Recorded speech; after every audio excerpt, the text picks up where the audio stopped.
Babu zakatil khariji minal ard. Bab zakat hasil bumi. Di bab zakat hasil bumi ini ada 21 pembahasan yang kita akan bahas. Ya. Yang pertama, 2 jenis harta hasil bumi. Tumbuh-tumbuhan dan hasil tambang. Ibnu Qudamah globalkan ya. Kata beliau, wa huwa nau'an. Ya. Hasil bumi itu ada 2. Ini pendapat Ibnu Qudamah rahimahullah. Karena itu beliau membahasakannya dengan bahasa apa? Al-kharij minal ard. Hasil bumi. Ya. Dan sebagian ahli fikih mereka tidak bahasakan dengan zakat hasil bumi. Tapi dia bahasakan zakat al-hubub was simar. Zakat biji-bijian dan buah-buahan. Karena hasil bumi yang hanya dikeluarkan cuma biji-bijian dan buah-buahan menurut mereka. Tapi kalau Ibnu Qudamah tidak. Hasil bumi umum. Termasuk tambang masuk juga di mana? Di hasil bumi. Tumbuh-tumbuhan maupun tambang semuanya hasil bumi. Kalau menurut siapa? Ibnu Qudamah. Karena itu beliau beri judul bab hasil bumi. Kita akan bahas ya satu persatu apakah memang benar seperti itu atau tidak. Baik. Kata beliau, wa huwa nau'an. Ada 2 ya. Dan 2 ini secara global. Yang pertama tumbuh-tumbuhan, nabat. Dan yang kedua adalah al-ma'din. Tambang. Yang kedua kewajiban zakat pada tumbuh-tumbuhan. Kata beliau, ahaduhuma an-nabat. Fatajibu zakatu minhu fi kulli habbin wa thamarin yukalu wa yuddakhar. Idza kharaja min ardihi wa balagha 5 awsuqin. Iya. Ibnu Qudamah berkata, fatajibu zakatu minhu. Diwajibkan zakat pada tumbuh-tumbuhan itu. Ya, ini memang pokok ya bahwa pada tumbuh-tumbuhan ada zakatnya. Karena dalam Al-Quran Allah berfirman, wa atu haqqahu yawma hasadihi. Keluarkanlah haknya ketika dipanen. Iya. Dan Rasulullah sallallahu alaihi wasallam bersabda, ya. Laisa fi maduna 5 awsuqin sadaqah. Tidak ada zakat yang kurang dari 5 awsuq, 5 wasak. Menunjukkan bahwa pada tumbuhan ada zakatnya.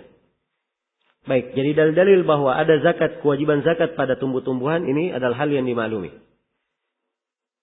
Yang penting diperhatikan di sini, Ibnu Qudamah menjelaskan ketentuan tumbuh-tumbuhan yang terkena zakat.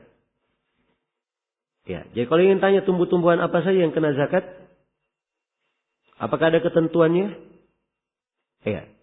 Kalau kita baca dalam hadits-hadits yang disebutkan zakatnya itu ada hintah, syair, bur, zabib. Ya. Ini dari tumbuh-tumbuhan yang disebut zakatnya. Ya. Demikian pula apa? At-tamr, kurma.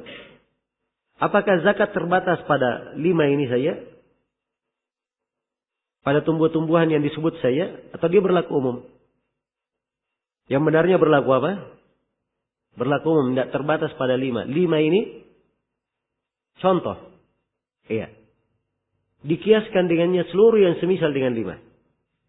Nah, karena itu di dalam mengukur apa ukuran tumbuh-tumbuhan yang dikeluarkan zakat, ini perlu diberikan ketentuan. Dan Ibnu Qudamah di sini menjelaskan ketentuannya. Kata beliau, fatajibu zakatu minhu fi kulli habbin wa thamarin. Wajib pada setiap hab. Hab itu apa? Biji-bijian. Iya. Jadi kalau dia bentuk biji-bijian seperti bur, gandum, syair, beras, ya. Korma, ya. Kismis. Nah ini biji-bijian. Jelas ya? Au thamarin, wa thamarin. Dan buah-buahan. Nah, korma masuk ke buah-buahan ya. Iya. Apa ukuran biji-bijian dan buah-buahan? Kalau disebut biji-bijian banyak sekali biji-bijian ya dan buah-buahan. Nah, di sini ukurannya ada 2 oleh Ibnu Qudamah. Ini yang paling pentingnya. Yukalu wa yuddakhar. Dia bisa dikail, bisa ditakar, wa yuddakhar dan bisa disimpan. Ya, jadi beliau syaratkan 2 hal. Bisa ditakar. Ingat ya takaran. Takaran itu pakai liter, pakai apa? Sa. Ya. Dan semisal dengan itu. Bukan timbangan. Tidak pakai kilo, gram, dan semisal dengan itu. Jadi asalnya ditakar. Iya. Kemudian disyaratkan yuddahar. Bisa disimpan. Bisa digudangkan. Iya. Adapun kalau tidak bisa digudangkan, seperti semangka, iya, bisa digudangkan atau tidak? Ya, rusak ya kalau disimpan. Ya. Demikian pula sayur-sayuran, ini tidak ada zakatnya. Jelas ya? Baik. Jadi ini dua ketentuan menurut Ibnu Qudamah rahimahullah. Iya. Dan para ulama dalam menjelaskan ketentuannya apa? Inilah terjadi silang pendapat. Seperti yang saya katakan tadi. Iya. Dan apa yang disebut oleh Ibnu Qudamah di sini yang paling dekatnya. Itu yang paling dekatnya. Dan ini yang difatwakan oleh kebanyakan ulama kita di masa ini. Hanya saja ditambah lagi satu ketentuan. Dia dari hal yang dimakan. Dari hal yang apa? Dimakan. Baik. Jadi hal yang dimakan bisa ditimbang, bisa ditakar, dan bisa digudangkan, bisa disimpan. Nah, ini semuanya wajib dikeluarkan apa? Wajib dikeluarkan zakatnya. Iya, wajib dikeluarkan zakatnya. Baik. Dari mana kita mengambil, kalau misalnya ada yang bertanya, dari mana diambil ukurannya harus 3 syarat ini? Bisa dimakan, ditakar, dan digudangkan. Karena Rasulullah bersabda, "Laisa fi maduna khamsati awsuqin sadaqah." Tidak ada zakat kalau kurang dari 5 ausuk, 5 wasak. Dan penyebutan wasak itu dalam bentuk apa? Dalam bentuk takaran, wasak itu. Iya. Kemudian di contoh-contoh barang zakat yang dikeluarkan, itu semuanya mengandung makna bisa dimakan dan bisa disimpan. Ya. Karena itu hal yang tidak bisa disimpan, seperti sayur-sayuran, ya, dan yang semisal dengannya, tidak ada zakatnya. Baik. Dan mana disimpan di sini? Yaitu disimpan apa? Disimpan dengan tabiatnya. Alami, secara alami. Adapun kalau disimpan lama, bisa disimpan lama tapi dikulkaskan, ini tidak masuk ya, tidak dihitung. Ya. Yang diberikan bahan pengawet tidak dihitung. Tapi maksudnya bisa disimpan alami. Iya. Baik. Jadi selesai sudah ya tentang ukuran tumbuh-tumbuhan yang dikeluarkan zakatnya. Kemudian kata Ibnu Qudamah rahimahullah, "Idza kharaja min ardihi." Apabila keluar dari mana? Dari buminya. Ya. Jadi beliau syaratkan di sini bahwa tumbuh-tumbuhan itu keluar dari tanah dia. Apakah tanah yang merupakan milik sendiri atau tanah yang dia sewa? Itu maksudnya dari buminya. Ya.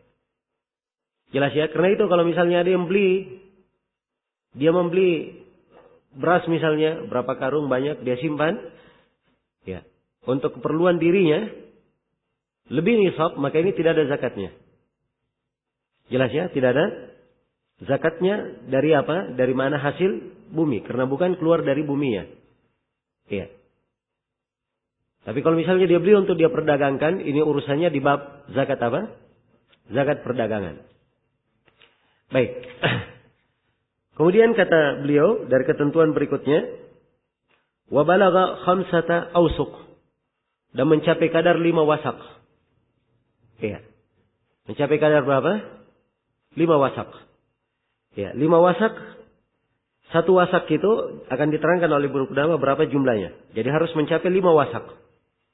Kapan kurang dari 5 wasak, tidak ada kewajiban pada hasil bumi itu, pada tumbuh-tumbuhan itu. Kemudian Ibnu Qudamah menyebutkan hadits.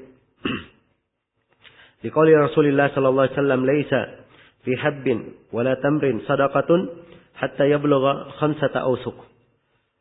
Ya, berdasarkan sabda Rasulullah sallallahu alaihi wasallam, tidak ada kewajiban zakat pada biji-bijian, pada kurma, hingga mencapai 5 wasak. Nah, hingga mencapai 5 wasak. Baik. Jadi di sini dalam haditsnya perhatikan biji-bijian dan apa? Kurma. Dia sebut biji-bijian dan kurma. Karena itu diambil pendalilan umum oleh para ulama. Dia bisa bisa dimakan dan bisa disimpan. Sebab ini dari makanan yang bisa disimpan. Iya. Dan ketika disebutkan 5 wasak menunjukkan bisa ditakar.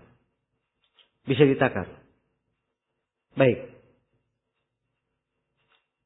Kemudian Ibnu Qudamah menjelaskan ya, tentang jadi nisabnya sudah ya, harus sampai berapa? Nisabnya harus sampai 5 wasak.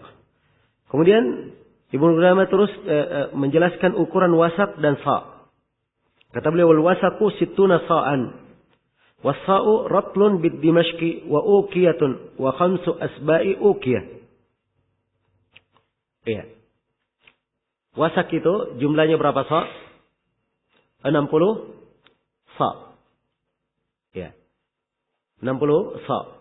Jadi kalau 60, 5 wasak berarti berapa? 60 kali berapa? Kali 5, 300 sa'. Ya. Jadi siapa yang misalnya dia panen, ya. Anggaplah dia panen beras misalnya, padi. Ya. Setelah digiling, kemudian dia takar, ternyata jumlahnya sampai 300 sa', maka di sini wajib keluar apa? Keluar zakat. Tapi kalau jumlahnya hanya 200 sa', ada zakat atau tidak? Tidak ada zakat. Jelas ya? Jadi wasak itu jumlahnya 60 sa'. Sekarang 1 sa' itu berapa? Ya. Supaya kita tahu ya. Kata beliau wasa ratlum bid dimashqi. Kata Ibnu Qudamah sa' itu 1 ratal. Kalau dihitung dengan apa? Ukuran Dimashq. Ya. Yang disebutkan dalam Al-Mughni itu sekitar 600 dirham.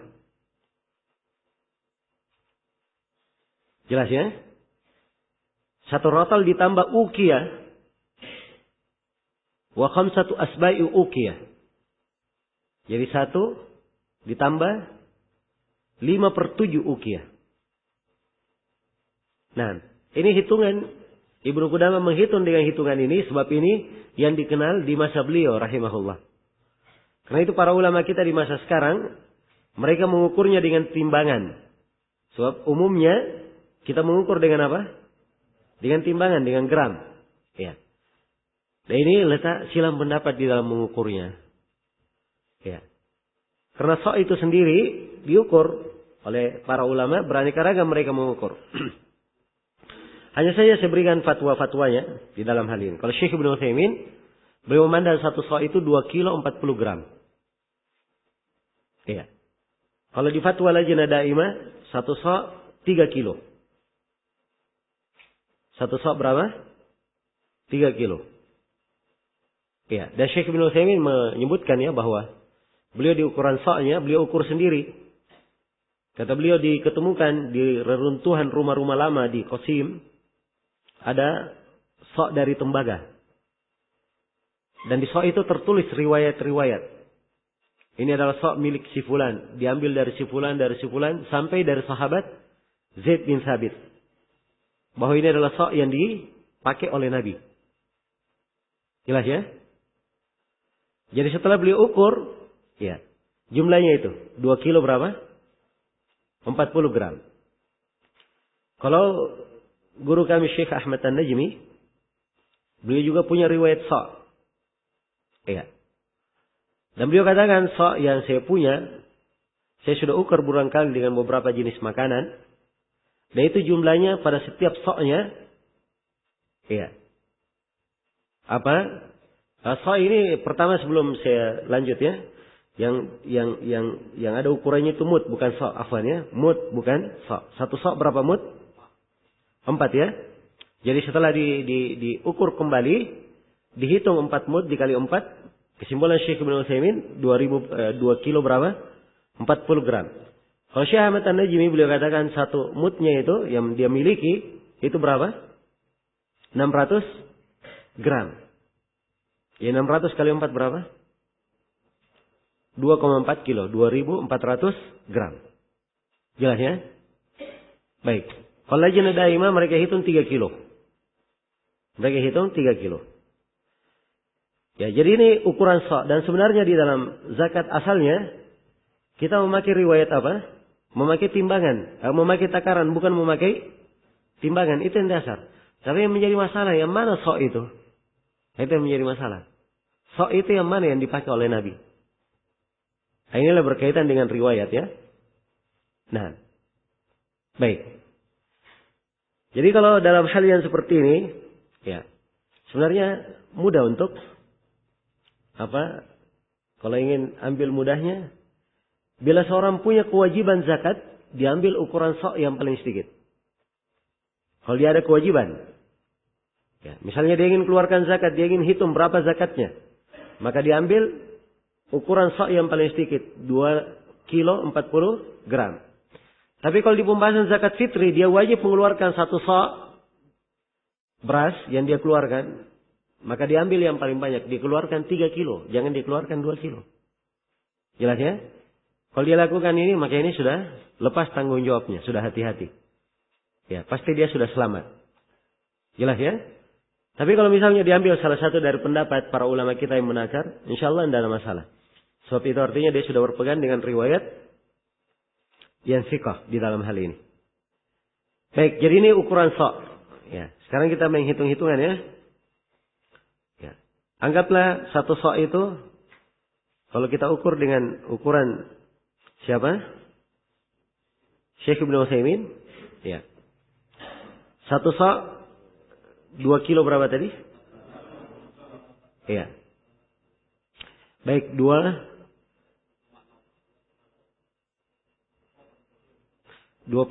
kilo 40 gram. Iya.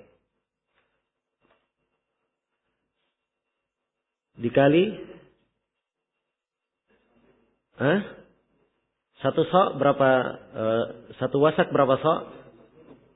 60. Baik, kali 60 sama dengan ya 122 kilo 400 gram. Iya. Ini ukuran 1 wasaknya. 1 wasak kali 5. Karena kewajibannya berapa? 5 wasak. Berarti kali 5. Jadi 612 kilo. Kalau ukuran Syekh siapa? Ibnu Utsaimin. Ya. Kalau ukuran Syekh Ahmad An-Najmi 2 kilo 400, 2,4 dikali berapa? 60 sama dengan 144 dikali 5. 720. Kalau di lajnah daimah 3 kilo. 3 kali berapa? 60 sama dengan 180 kali 5 sama dengan 900 kilo. Baik. Jadi ada 620, ada berapa? 720 dan ada 900. Jadi kalau dia misalnya panen beras dan berasnya 650 kilo, maka hati-hatinya dia sudah keluarkan apa? Dia sudah keluarkan zakat. Iya. Jelas sampai sini? Baik. Selesai sudah tentang ukuran wasak dan sa'. Kemudian kata Ibnu Qudamah, fajami'un nisab. Ya. Ma qaraba 342 ratlan wa 6 asba'i ratlin. Seluruh nisab itu akan mendekati 342 ratal. Ditambah dengan 6/7 ratal. Ini hitungan, kalau dihitungan Dimashq ya. Dihitungan masa Ibnu Qudamah. Dan ini tadi sudah kita terangkan ya. Bahwa kita sudah menghitungnya dengan hitungan masa sekarang. Baik. Kemudian pembahasan yang berikutnya.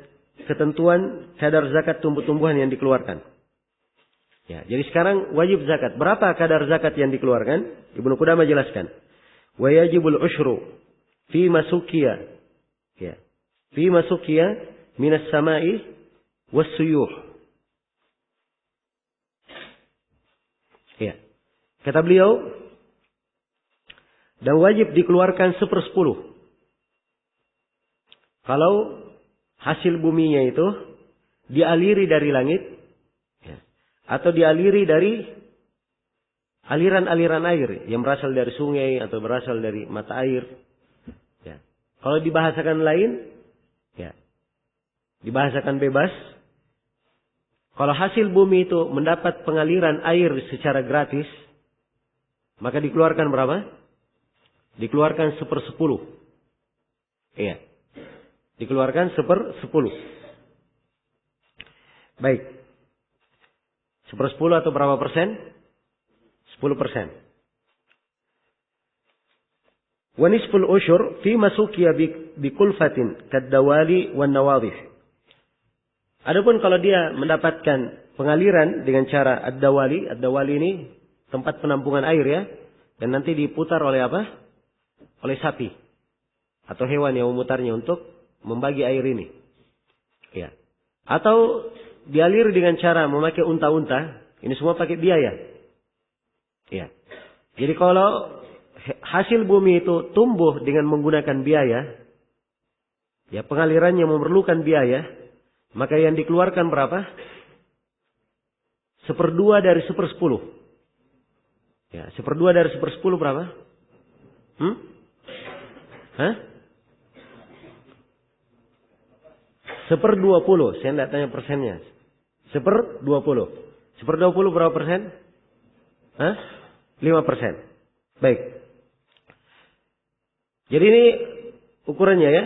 Jadi kalau dia dapat pengaliran gratis, dapat berapa? Keluar berapa? 10%. Kalau dapat pengaliran dengan membayar atau dengan kulfa, dengan tenaga, maka dikeluarkan berapa? 5%. Bagaimana kalau sebagiannya gratis, sebagiannya bayar? Sebab umumnya orang seperti itu ya. Ya, dapat pengaliran dari waduk dan seterusnya. Itu bentuk gratis. Kalaupun bayar sedikit saja biaya-biaya tertentu. Ya. Dan di musim hujan kadang tidak dia pakai. Jadi ada biaya, ada gratis. Ya. Nah, ini dilihat ya, yang mana yang mendominasi. Kalau lebih mendominasi gratis, maka dihitung apa? 1/10, 10%. Kalau yang lebih mendominasi pakai biaya, maka dihitung 1/20 atau dikeluarkan berapa? 5%. Kalau seimbang, diambil pertengahannya. Dikeluarkan 7,5%. Itu yang dikeluarkan. Jelas sampai sini? Baik. Kemudian kata Ibnu Qudamah rahimahullah, wa in bada salahu fi thimari washtadda al-habbu wajabat az-zakah. Ini penjelasan kapan kewajiban zakat terhadap tumbuh-tumbuhan ditetapkan. Ibnu Qudamah jelaskan apabila kebagusan pada tumbuh-tumbuhan sudah tampak, ya tumbuh-tumbuhan kalau sudah dianggap bagus, ya misalnya padi sudah menguning, sudah mulai berat, ya kurma sudah kelihatan kurmanya sudah mulai matang, nah ini sudah bagus ya. Ya. Adapun kalau berasnya baru ditanam, baru muncul masih hijau, ya belum lagi keluar ininya, ini belum dihitung, belum lagi keluar biji-bijiannya belum dihitung. Baik. Jadi harus tampak solah dulu. Kalau pada buah-buahan, solahnya kalau pada buah-buahan seperti korma. Nah, kalau pada tumbuh-tumbuhan itu sudah berisi, ishtadda al-hab, sudah berisi, semakin keras. Wajibatiz zakah, maka mulailah wajib zakat di situ. Jelas ya? Kenapa diterangkan di sini tentang mulai wajib zakat? Iya. Ini keterkaitan dengan kewajiban. Sebab kalau misalnya ya, dia sudah kena kewajiban zakat, setelah itu dia belum keluarkan zakatnya, maka kewajiban zakat tidak gugur terhadapnya. Karena itu Ibnu Qudamah ukur kewajiban zakat itu bermula dari mana? Bermula dari mana? Ya, jadi kalau misalnya seperti yang disebut di sini sudah mulai tampak, ya, sudah mulai tampak di pohon, maka mulai wajib zakat. Ini pendapat Ibnu Qudamah rahimahullahu taala. Dan sebagian ulama berpendapat lain. Mereka berpendapat bahwa buah-buahan dan biji-bijian nanti wajib zakatnya kalau sudah berada di tempat pengiringannya. Di tempat apa? Pengiringan. Sebab kalau dia masih berada di pohon, mungkin saja kena apa? Ya, kena musibah dan seterusnya. Ya. Dan ini tentunya tidak mengharuskan dia mengeluarkan apa? Mengeluarkan dari zakat pada harta yang sudah hilang bersamanya di luar kemampuannya. Ya, karena itu, ya, pendapat yang kedua yang mengatakan bahwa kewajiban tetap apabila biji-bijian dan buah-buahan itu sudah ditempatkan di tempat dikeringkannya, sudah dipanen, ditempatkan di tempat dikeringkannya. Nah, dan ini insyaallah taala yang lebih dekat. Baik. Iya. Kemudian kata Ibnu Qudamah rahimahullah dalam pembahasan berikutnya, ya. Wala yukhraju al-habbu illa musaffa, wala samru illa yabisan. Nah, ini penjelasan tentang bagaimana cara mengeluarkannya. Bahwa biji-bijian tidak dikeluarkan zakatnya kecuali setelah dibersihkan. Dan buah-buahan tidak dikeluarkan zakatnya kecuali setelah dikeringkan. Jadi kalau dia dalam bentuk biji-bijian, harus bentuk musaffa dahulu. Ya, misalnya beras, biji-bijian ya. Kalau beras mau dikeluarkan, maka ditasfiyah dahulu. Dibersihkan dahulu. Ya. Setelah musaffa, setelah bersih, barulah dihitung apa? Dihitung zakatnya. Nah, maksudnya dibersihkan sudah keluar. Dia sisa bentuk beras yang baru, padi yang baru dipetik. Nah, sudah keluar semua dahan-dahannya dan semisalnya musaffa. Ya. Muncul pertanyaan di beras ya, apakah harus digiling dahulu baru dikeluarkan? Ya. Jawabannya tidak ya, tidak mesti digiling. Sebab dia di sini, yang maksudnya ditasfiyah, dibersihkan dari hal lain. Ya. Kalau dia giling dahulu kemudian dia hitung, itu boleh saja. Dan sebenarnya akan lebih lebih detail dalam penghitungannya. Hanya saja di dalam menentukan kewajiban dari awal, setelah turunnya, segera dia hitung berapa kilo. Ya, jangan sampai setelah dikeluarkan, setelah digiling, ya kemudian ternyata berkurang berkurang timbangannya. Baik. Ya, kalau dia berbentuk buah-buahan, maka setelah dikeringkan. Jadi misalnya kalau anggur ketika turun masih basah. Kewajiban zakat anggur kapan? Nanti setelah dikeringkan menjadi kismis. Setelah dikeringkan. Ya, dan ini menurut pendapat jumhurul ulama ya, walaupun ada sebagian ulama yang berpendapat ketika dipanen anggur itu dia masih berbentuk anggur, dikeluarkan zakatnya. Langsung dikeluarkan zakatnya. Demikian pula yang lainnya. Tapi apa yang disebut oleh Ibnu Qudamah di sini adalah ukuran hal yang mendekati kepastian. Iya. Yang menyebabkan kalau dia berbentuk buah-buahan bisa masuk ke dalam ukuran sehingga dia bisa dikatakan sebagai hal yang disimpan dan dia ditakar. Baik.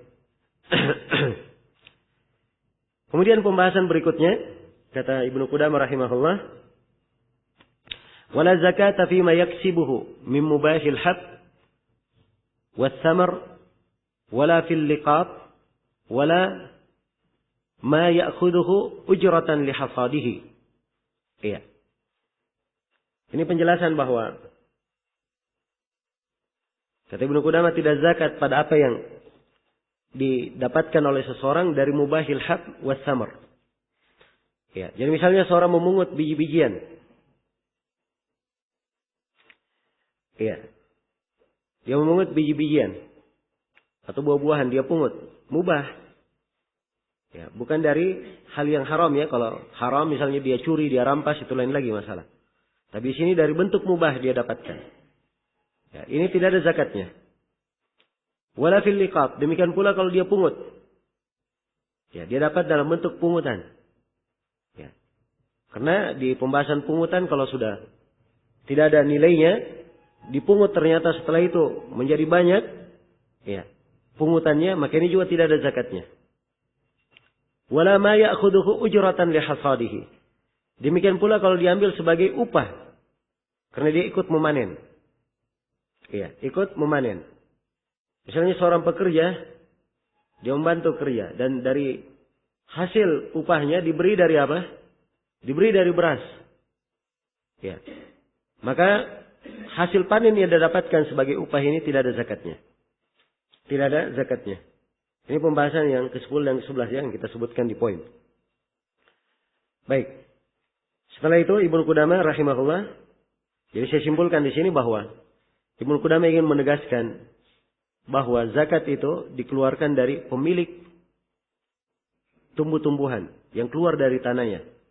Adapun seorang yang mendapatkannya dengan cara dia pungut, dia dapatkan sebagai upahnya, itu tidak ada zakat. Tidak ada pembahasan, tidak ada zakatnya dari sisi zakat apa? Yang keluar dari bumi. Kalau ada pembahasan zakat itu di pembahasan yang lainnya, bukan di sini pembahasannya. Baik. Kemudian kata beliau, iya. Beliau menjelaskan tentang menggabungkan suatu hasil tumbuhan dengan jenis lain guna menggenapkan nisab. Iya. Andai kata misalnya dia punya beras. Iya. Tapi jumlahnya hanya 300 kilo. Belum sampai apa? Belum sampai nisab ya. Tapi dia punya gandum. Jumlahnya 400 kilo. Kalau digabungkan 300 dengan 400. Sampai nisab atau tidak? Sampai nisab. Apa dia keluarkan zakat? Ini yang dibahas oleh Ibnu Qudamah. Kata beliau, wala yudammu simfun minal habbi was-samar ila ghairihi fi takmilin nisab. Kata beliau, tidak boleh menggabungkan suatu jenis dari biji-bijian ataupun dari buah-buahan digabungkan dengan yang lainnya. Jadi beras digabung dengan gandum tadi itu tidak boleh ya. Sebab ini dua jenis apa? Berbeda. Tidak boleh digabungkan fi takmilin nisab untuk menyempurnakan nisab. Fa in kana simfan wahidan mukhtalifal anwa kat-tumur fa fihi zakah, kecuali pada satu keadaan. Yaitu kalau misalnya dalam satu jenis. Iya. Tapi berbeda bentuknya, berbeda mereknya atau berbeda apa? Beraneka ragam jenis tersebut. Seperti apa? Seperti kurma. Ya, korma itu namanya korma satu ya, tapi jenis-jenis korma banyak. Ya, ada korma ajwa, sukari, ya. Dan banyak lagi jenis korma. Imam Nawawi menyebutkan bahwa di Madinah ada 120 jenis korma. Ini di Madinah saja. Ya. Belum lagi di tempat yang lainnya. Jelas ya? Sekarang dia punya korma ajwa, korma sukari, korma qasim, korma ini, korma itu. Kalau digabungkan semua korma-korma ini, beda jenisnya, beda namanya, tapi semuanya korma, akan sampai nisab. Nah, kata Ibnu Qudamah, kalau dia gabungkan seluruh kormanya dan sampai nisab, kata beliau, fatihi zakah. Padanya ada zakat. Kenapa padanya ada zakat? Karena semuanya korma. Jelas ya, dan Nabi SAW ketika mewajibkan zakat, beliau tidak mewajibkan dengan menyebut nama kormanya. Tapi beliau sebut apa? Jenisnya saja. Karena itu boleh digabungkan kalau dia satu jenis walaupun berbeda penamaan-penamaan jenis itu. Iya. Kemudian kata beliau, wa yukhriju min kulli naw'in zakatahu. Ya, jadi kalau dia berbeda simfnya, ya. Bentuk barangnya berbeda, jenis barangnya berbeda, ada korma, ada gandum, ya, ada beras berbeda, maka setiap dari jenis dia keluarkan zakatnya. Baik. Afwan ya, ini pembahasan wa yukhriju min kulli naw'in zakatahu, ini masih berkaitan dengan korma. Anggaplah misalnya dia punya korma ajwa, dia punya korma sukari, dia punya korma qasim, 3 jenis korma ya. Iya. Korma ajwa misalnya 200 kilo, korma sukari 200 kilo, dan korma qasim 300 kilo. Jelas ya? 300 kilo. Maka kata Ibnu Qudamah, pada setiap jenis dia keluarkan zakatnya. Ya, sebab mudah saja. Kalau semuanya sudah sampai 700 kilo, sudah sampai apa? Sampai nisab. Sisa dia keluarkan.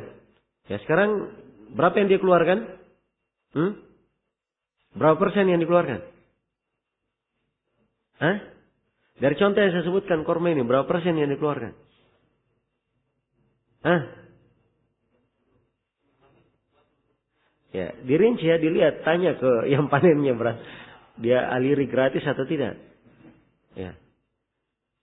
Nah, jadi antara 5% atau 10% atau 7,5%. Anggaplah misalnya pengaliran gratis. Ya, maka dikeluarkan setiap dari korma ini yang 200 kilo keluar 10%, yang 200 kilo sukari keluar Apa 10%? Dengan 300 kilo korma qasim keluar berapa? 10%. Sama saja. Sebab kalau digabungkan 700 kilo keluar 10%, hasilnya kan sama. Iya. Baik. Jadi Ibnu Qudamah mengatakan setiap jenis dari korma itu dikeluarkan zakatnya. Kemudian beliau jelaskan di sini pembahasan tentang pembahasan berikutnya, pembahasan yang keberapa sekarang? Ke-14, pembolehan mengeluarkan zakat hasil tumbuhan dengan jenis tumbuhan yang lebih baik. Kata beliau, "Wa in akhraja jayyidan min anir radi jaza wa lahu ajruhu." Kalau dia mengeluarkan korma yang bagus sebagai ganti dari korma yang jelek, boleh saja dan dia dapat pahala. Nah, ini sama ya di pembahasan tentang zakat hewan ternak. Ya, kalau dia keluarkan di umur yang lebih tinggi, lebih berharga, boleh dan dia dapat pahala. Demikian pula di sini. Ya. Kormanya korma kualitas rendah. Anggaplah misalnya dia punya korma biasa. Ya. Jelasnya? Korma sukari.